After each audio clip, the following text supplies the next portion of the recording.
자, 주여 불쌍히 여기소서 한데요. 예수님이 우리를 불쌍히 여기실 때는 그냥 예수님의 그 감정의 변화만 있는 게 아니라 그건 반드시 행동으로 연결된다고 말씀드렸습니다. 불쌍히 여기시면 반드시 그 문제를 해결해 주셔요. 이게 법칙처럼, 자연의 법칙처럼 예수님이 그렇게 일하시고 하나님 그렇게 역사하십니다. 근데 예수님이 그렇게 불쌍히 여기실 때는 그 앞에 꼭 사건들이 있었습니다. 오늘 본문에도 보면 여러분 잘 아시는 귀신 들린 아이를 둔 아버지가 나와서 제자들에게 찾아왔죠. 이제 예수님에게 고쳐주시길 바라서 찾아왔는데 제자들만 있었고 그때는 예수님이 없었습니다. 그 뭐냐면 예수님이 변화산에 올라가셨거든요. 변화산. 예수님이 산 위에서 갑자기 변하셨어요. 옷이 깨끗하게 하얘지고 모세와 엘리야가 나타납니다. 예수님과 세 제자들만 봤거든요. 여러분 그거 한번 상상해 보세요. 이게 얼마나 큰 영광입니까? 예수님의 영광의 정점이에요. 그러니까 예수님이 요단강에서 세례 받으시면서 이제 예루살렘을 향해서 올라가시고 가시잖아요. 그 다음부터는 십자가를 향해 나가시거든요. 그러니까 이게 예수의 그 생애를 놓고 보면 그 최고의 정점이 바로 이 변화산 사건입니다. 변화산 사건 이후로는 이제 십자가를 향해서 이제 내려가시죠. 고난을 향해 나가시는 거예요. 그러니까 이때 가장 큰 영광을 받으셨을 때요. 변화산에서. 그게 사람들 심리 생각해 보세요. 큰 영광을 받으시고 산 밑으로 오셨더니 이 귀신 들린 아이를 둔 아버지가 찾아왔고 제자들은 그걸 못 고치고 있어요. 그걸 보면서 그러니까 예수님도 마음이 아프셨으니까 이 말씀하시죠. 19절에 대답하여 이르시되 믿음이 없는 세대여 내가 얼마나 너희와 함께 있으며 얼마나 너희에게 참으리요 그를 내게로 데려오라 그러시거든요. 그걸 못 고치고 그렇게 헤매고 있는 제자들 보면서 하신 말씀이잖아요. 너희와 얼마나 함께 있고 얼마나 더 참아야 되나 답답하시었지만 그럼에도 불구하고 그 아버지를 그 귀신 들린 아이를 불쌍히 여기신단 말이에요. 큰 영광을 보셨는데 그리고 내려오니까 여전히 문제투성인데 그들 보면서도 예수님은 불쌍히 여기시는 마음을 가지셔요. 첫날 오병이어 기적 말씀드렸죠. 그 앞에는 또 무슨 사건이 있었냐면 세례 요한의 죽음 사건이 있습니다. 세례 요한과 예수님은 사촌지간이에요. 그리고 동역자였죠. 예수님이 어떤 분인지 알아본 사람이 세례 요한이고 그 예수님에게 세례를 준 사람이 세례 요한 아닙니까? 굉장히 가까웠어요. 그랬던 요한이 죽습니다. 그 사건을 보면서 예수님 마음이 얼마나 아프셨겠어요. 혼자 있고 싶으셨을 거예요. 그런데도 예수님 주변에 수많은 사람들이 모여듭니다. 그 죽음을 보고서 마음이 힘드셨을 텐데도 그 예수님 앞에 나온 수많은 사람들, 남자면 5,000명. 근데도 예수님이 그들을 보시면서도 불쌍히 여기신다. 자신이 그렇게 힘들어하면서도 우리를 보시고 불쌍히 여기시는 거예요. 큰 영광을 체험하시고서도 여전히 문제를 갖고 있는 우리를 보시면서 우리를 불쌍히 여기시는 거예요. 이분이 예수님이에요. 그러니까 예수님이 처음부터 우리를 불쌍히 여기시겠다는 마음을 갖고 계신 분이란 말이에요. 그래서 어제 말씀드렸던 나이섬 과부, 예수님이 우리를 불쌍히 여기도록 우리가 하려면 뭔가 특별한 자격이나 조건이 있어야 할 것 같은데 그렇지 않단 말이에요. 예수님이 처음부터 우리를 불쌍히 여기시겠다는 마음을 갖고 계셔요. 우리를 불쌍히 여기시겠다는 마음을 갖고 계신다는 뜻은 우리의 문제를 해결하겠다는 의지를 갖고 계신다는 뜻이잖아요. 불쌍히 여기시면 반드시 행동으로 옮기시는 분이니까. 그러니까 예수님이 처음부터 우리를 불쌍히 여기시고 우리의 문제를 해결하겠다는 마음을 갖고 계신 분이라니까. 그분 앞에 나아가기 위해서는 어떤 자격도 조건도 필요한 게 아니라니까요. 아들 죽은 난성 과부가 나 좀 불쌍히 여겨달라고 우리 아들 살려달라고 부르짖지 않았지만 예수님 먼저 보시고 아신단 말이에요. 그러니까 우리는 그 주님 앞에 나가기만 하면 되는 거예요. 주님 앞에 나가기만 하면 돼요. 이미 예수님은 준비가 되어 계셔요. 이미 예수님은 우리를 문제를 해결하는 마음을 갖고 계셔요. 그러니 우리는 그 주님 앞에 나아가면 되는 거죠.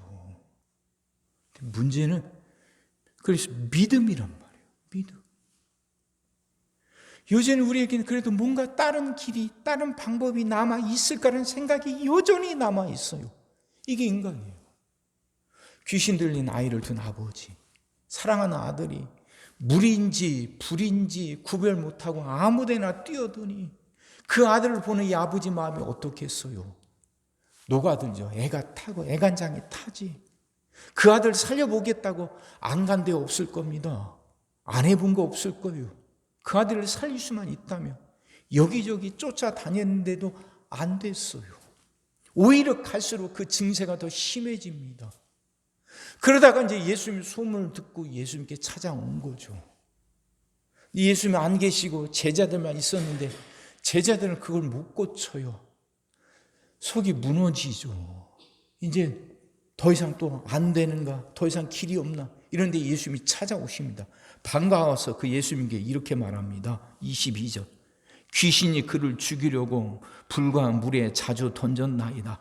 그러나 무엇을 하실 수 있거든 우리를 불쌍히 여기사 도와주옵소서. 무엇을 하실 수 있거든 하실 수만 있다면 이 말이죠. 그러니 그 말을 듣자마자 예수님이 말씀하셔. 23절. 예수께서 이르시되 할 수 있거든이 무슨 말이냐? 믿는 자에게는 능히 하지 못할 일이 없느니라 이러시죠. 무슨 의미예요? 할 수만 있거든 우리 아들 고쳐달라는 말은 무슨 말이에요? 아직도 미련이 남아있다는 거 아닙니까? 그러니까 예수님이 그렇게 강하게 말씀하시죠. 할 수 있거든이 무슨 말이에요? 아직도 다른 방법이 있다고 생각하느냐? 그 의미죠. 당신 그 아들 고치려고 안 해본 일이 없을 텐데 그렇게 많은 수단 방법을 찾고 구해봤지만 안 돼서 나한테 온 거 아니냐고. 그런데도 아직도 나 말고도 다른 방법이 남아있다고 생각하고 있냐고. 아직도 미련이 남아있냐고 예수님이 나무라시는 말이죠. 그래도 다행히 이 아버지는 그 말씀에 예수님 말씀의 뜻을 알아들어요. 그래서 그 다음 말해야죠. 24절. 곧 그 아이의 아버지가 소리를 질러 이르되 내가 믿나이다. 나의 믿음 없는 것을 도와주소서 하더라 이래요. 내가 믿나이다. 더 이상 다른 방법이 없고 오직 주님밖에 없다는 것. 주님만이 내 아들을 살릴 수 있다는 걸 분명히 믿습니다. 다시 말하면 다른 데 미련 두지 않겠습니다. 주님만이 하실 수 있습니다. 주님만이 고치실 수 있습니다. 대답한 거죠. 그러고 난 후에 예수님이 그 아들을 고쳐주십니다.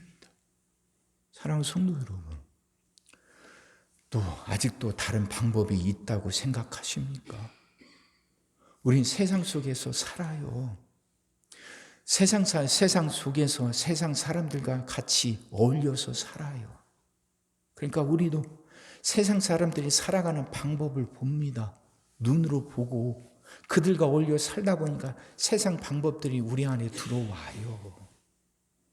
그러면서 세상 사람들이 쓰는 방법을 자꾸 우리도 쓰려고 하잖아요. 그게 참 그럴듯해 보이거든요. 그리고 가끔 그것들이 그렇게 효과를 내기도 해요. 전혀 허무맹랑하다면 우리들이 거기에 흔들리지 않죠. 근데 그게 굉장히 직접적이고요. 그럴듯해 보이고요. 가끔 힘을 쓰기도 효력이 있기도 한다니까요. 그러다 보니까 하나님 말고 자꾸 다른 걸 쫓아요. 그리고 사람들은 또 손에 뭔가를 좀 쥐고 나면 그것만 있어도 될 것 같아. 이것만 있어도 충분할 것 같고 이것이 있으니까 괜찮을 것 같아. 하나님이 굳이 도와주시지 않아도 굳이 내가 하나님을 찾지 않아도 이것만으로도 충분할 것 같아. 근데 그것에 속는 거 한두 번이 아니잖아요. 우리 수도 없이 속았는데 아직도 미련이 남냔 말이죠. 아직도 더 속아야 되냔 말이죠. 이제는 아니잖아요. 세상은 하나님이 만드셨고 하나님의 방법대로 이끌어 가시는 것이에요. 세상 방법이 아니라 하나님의 방법이에요. 하나님의 방법은 다른 거 아닙니다. 하나님께 나와서 엎드려 기도하는 거예요. 나를 불쌍히 여겨달라고. 근데 나를 불쌍히 여겨달라고 납작 엎드려 기도하는 것이 왠지 비굴해 보이죠. 그것보다도 뭔가 그럴듯하고 굉장하고 괜찮아 보이고 좀 당당해 보이고 다른 방법들이 자꾸 눈에 들어오거든요. 근데 아니에요. 잘 되면 잘 될수록 하나님의 은혜가 더 필요하잖아요. 우리는 잠깐 살다가 끝나는 거 아니지 않습니까? 반짝하는 건 좋은 게 아니라니까요. 진짜는 오래 가는 거예요. 계속되는 거예요. 하나님 은혜가 반짝하고 끝나는 게 아니라 계속 되어야 될 거 아닙니까? 우리가 하나님 앞에 서는 그 순간까지 은혜 가운데 살아가야죠. 그러면 하나님 은혜가 끊임없이 우리를 덮고 있어야 되는 거 아닙니까? 우리를 지켜줘야죠. 사람 몸에 면역이 중요하잖아요. 면역이. 근데 면역력이 떨어지는 순간 질병들이 들어오지 않습니까? 그 면역력이라는 건 잠깐 있어도 되는 게 아니라 면역력은 계속 있어야 되는 거잖아요. 우리가 살아가는 삶이란 게 그런데 수없이 많은 문제들이 계속되는데 우리 몸에 많은 병균들이 계속 침투하려고 하잖아요. 근데 면역력이 좋으니까 그걸 막아주고 있죠. 면역력이 떨어지는 순간 우리도 모르게 병균이 침투해서 우리 몸을 힘들게 하고 아프게 하잖아요. 인생도 마찬가지 아닙니까? 하나님의 보호하심. 이게 계속돼야죠. 우리가 살아가는 삶이라는 것이 문제 없고 어려움 없고 그냥 평안하기만 하다면야 굳이 이렇게까지 하진 않아도 되겠죠. 근데 아니잖아요. 수없이 많은 병균들이 우리 몸속에 침투해 들어오려고 호신탐탐 기회만 노리듯이 우리가 살아가는 삶도 수많은 문제들이 언제 어디서 어떻게 닥칠지 모르는 삶을 우리는 살아가고 있잖아요. 그럼 하나님의 보호하심이 계속돼야죠. 그러면 다른 방법이 없어요. 다른 길이 없어요. 하나님의 은혜. 이게 계속돼요. 끊임없이. 그 은혜가 내 삶을 덮고 있어야 돼요. 그러려면 이젠 더 이상 다른 데 미련 두지 말고 더 이상 다른 데 기웃거리지 말고 주님밖에 없다는 것. 이 길밖에 없다는 마음 갖고 은혜 구하며 살아가야 되지 않겠습니까?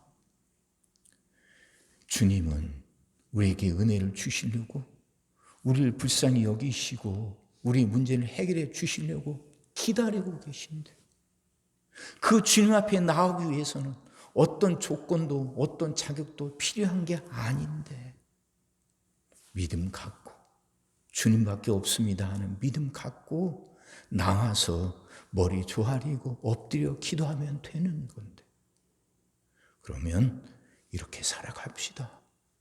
우리 자녀들에게 하나님 은혜가 평생 계속되게 해달라.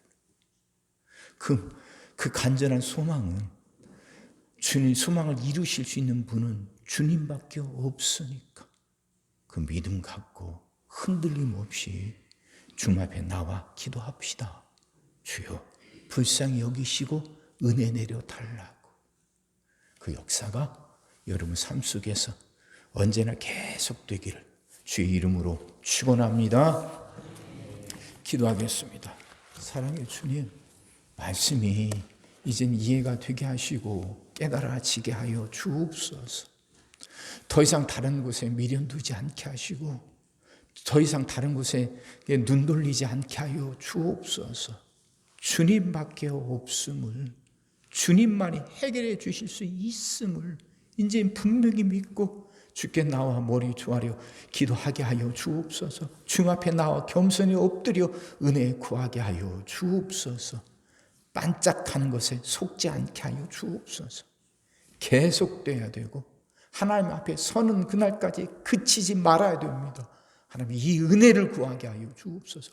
이걸 찾게 하여 주옵소서. 그럴 수 있도록 우리 마음을 붙들어 주옵소서. 더 이상 흔들리지 않게 하시고 더 이상 주변을 기웃거리지 않게 하시고 온 마음 다해 주님 앞에 나와 엎드려 은혜 구하게 하여 주옵소서. 주의 자녀들 기억하여 주옵소서. 하나님 우리 자녀들 축복하여 주옵소서. 우리 자녀들이 평생 그 은혜 가운데 살아가게 하여 주옵소서. 건강하게 하시고 생업이 형통하게 하여 주옵시고 길이 열리게 하여 주시옵소서. 하나님 특별히 수능을 앞두고 있는 우리 아이들 위해서 기도합니다. 김채훈, 김주환, 임지원, 전지원, 최은찬 하나님 이 아이들 축복하여 주옵소서. 건강하게 하시고 지혜를 더하여 주시옵소서. 하나님 그 원하는 대학에 들어갈 수 있게 하여 주옵소서. 두려워하지 않게 하시고 흔들리지 않고 하나님 붙들고 나가게 하여 주옵소서. 고2의 곽현군, 송지현, 이소호 이 아이들 기억하시고 특별히 취준생들 나한솔, 이채원, 이진, 전혜근 이 청년들 축복하여 주옵소서. 하나님 취업의 문을 열어 주시옵소서. 절망하지 않게 하시고 포기하지 않게 하여 주옵소서. 하나님의 은혜로 취업의 문이 활짝 열리게 하셔서 그 문으로 뛰어가 복되게 살아가게 하여 주옵소서. 그렇게 하나님 우리 자녀들을 축복하여 주시옵소서. 우리는 하나님을 믿습니다. 하나님이 우리를 긍휼히 여기시고 은혜 주심을 믿습니다. 그 은혜를 믿고 주님 앞에 나가는 하나님 우리의 그 기도들이 하나님 우리의 이 나아감이 그치지 않게 하시고 평생 계속되게 하여 주시옵소서. 이제는 우리 주 예수 그리스도의 은혜와 아버지 하나님의 무한하신 사랑하심과 성령님의 감동, 감화, 위로, 역사, 교통하심이 주님밖에 없음을 분명히 믿고 주님 앞에 나가는데 게으르지 않고 그치지 않고 계속 주님께 나가겠노라 다짐하고 그럴 수 있도록 하늘로부터 은혜의 길을 소망하는 모든 성도들 머리 위에와 그들의 가정과 일터 위에 그리고 우리 자녀들과 교회 위에 지금으로부터 영원토록 함께 하시기를 간절히 축원하옵나이다. 아멘.